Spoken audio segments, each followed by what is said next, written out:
Ukraine's armed forces have spent 3 years learning how to wage a modern drone war.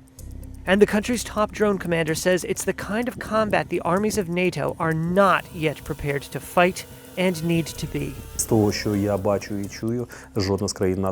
what I see and hear, not a single NATO army is ready to resist the cascade of drones now.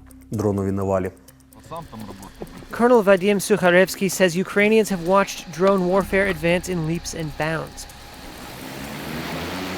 Over the course of 3 years since Russian forces invaded, Ukrainians have been forced to learn both how to use drones to counter Russia's overwhelming advantage in manpower and how to confront barrages of so-called suicide drones carrying explosive warheads launched at their cities and critical infrastructure. In an uneven fight, Ukrainian forces have used drones to pinpoint enemy positions and foil their ambushes. If it had not been for drones, everything would have been a lot worse. Drones are the tool which gives us an asymmetrical response.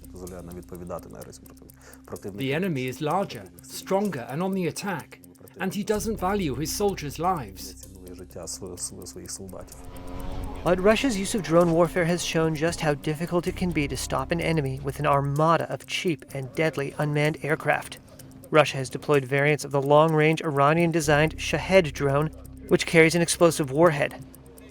A Shahed can cost tens of thousands of dollars, but an interceptor missile to shoot one down can cost 10 times that.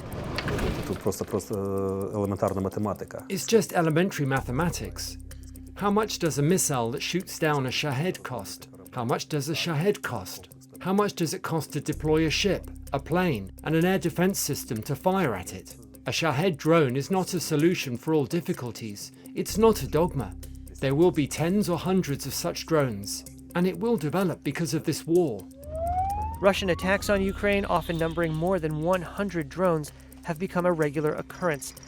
On Wednesday, residents of the city of Odessa were bombarded by a Russian drone attack. One woman who gave only her first name said more and more of the drones were getting through the air defenses. In the beginning of the war, more drones were being shot down. It has been scary, but we felt like we were protected. Now they're falling on our heads like flies. They exploded around the house. Our house was completely blown out. One of the Shaheds hit the house directly. Colonel Sukharevsky's warnings come as some NATO members in Europe ramp up defense spending to prepare for war, should the Ukraine conflict drag on or escalate. With U.S. support for Ukraine and Europe wavering, those efforts have intensified.